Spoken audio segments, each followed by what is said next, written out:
Statistics show that 1 out of 5 women in the military become victims of sexual violence.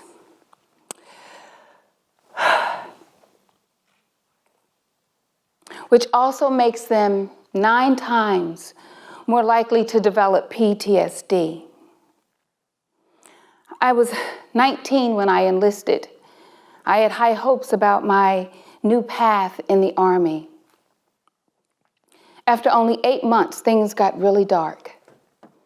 I was sexually assaulted by the people in charge. Those sworn to guide and protect me refused to believe me. I was never the same. I was in shock. Moving through segments of my life on autopilot, I never imagined this could happen, especially while serving an institution whose function is to defend and protect. Like many women in my situation, I fought through the darkness and did the best I could to make a life for myself. The effects of sexual assault never leave you. It hits you in various ways at different times, and like most victims, I learned to walk beside it, doing my best not to drown in shame, anger, and resentment.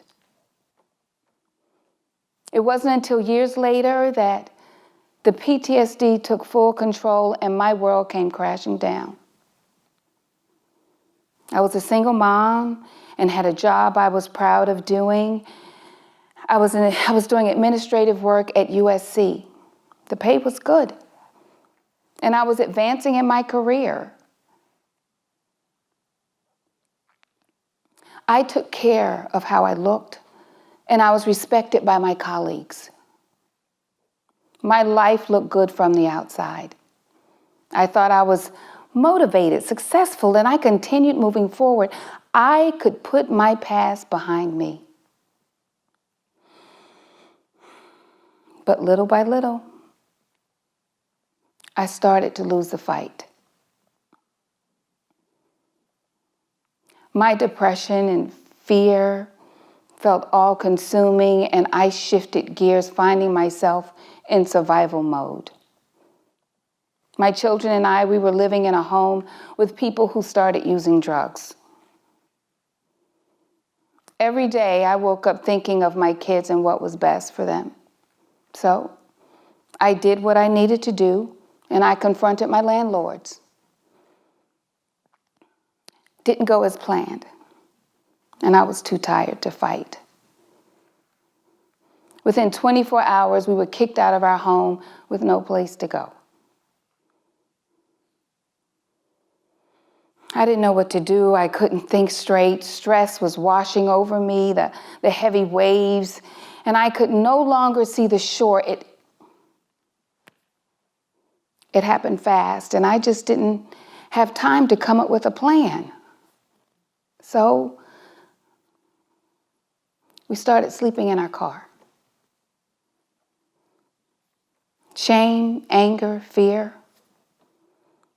This is what I felt, but I needed to be brave for my kids.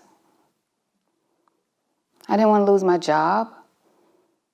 It was the one thing that was keeping me afloat. And I was certain if anyone found out how we were living, that I would be dismissed, but I needed help. Then I remembered that I knew someone at the Red Cross, an assistant professor of military science at USC. He had a wife named Lauren who worked at the Red Cross. When we connected, I inquired about military benefits. I didn't tell her my story, but did make an appointment to see her in person to get more information. At our meeting, I tried to convince her that I was there for a friend. However, the concerned look on her face let me know that I wasn't fooling anybody. There were cracks in my story. And as I mentioned before, I normally took good care of myself, but I just couldn't keep it up anymore. I just wasn't presenting well. It wasn't long until I broke down in tears, admitting that I needed help. It felt good to let it out, though. Holding a secret of this magnitude is debilitating. It opened up everything in me. My rape, my PTSD, and how I end up living in my car with my kids. The fear of being judged prevents so many people from getting the help that they need. But the Red Cross never made me feel anything but understood, safe, and supported. They never judged me. They were only there to help. Lauren, she got on the phone immediately and she forwarded me. And she was able to find me housing that night. My military background, it was an asset. I went to U.S. vets and they put me in housing. It wasn't a shelter. It was a group living space. There was support and privacy like an apartment building with 3 or 4 tenants. It was a family environment. My kids and I, we were safe, and my job wasn't affected. When I left Lauren's office, she gave me hygiene items, toothpaste, soap, and shampoo, just the simple things that helped me feel sane again, like a human being. I also left the office with toys for my children, and it was a wonderful distraction. They didn't feel there was a major break in their routine.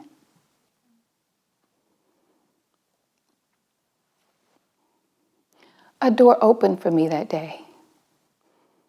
Suddenly I had support. I started with resiliency training through the Red Cross. Then I sought help to deal with my rape and my PTSD. I received intensive support and love. After treatment for pain and trauma, I felt my strength return. I could believe in myself again. I had heard of the Red Cross. I'd heard a lot about it before when there was a natural disaster, always on the news. But let me tell you, this organization is comprised of people, individuals helping other people and individuals and families. They became a source of guidance and hope for me and my family.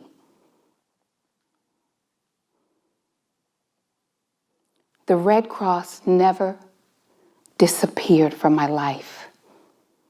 They have continued to help me. Lauren helped me update my resume, and she practiced interviewing skills with me. She didn't stop there. She assisted in getting me an interview with Amazon.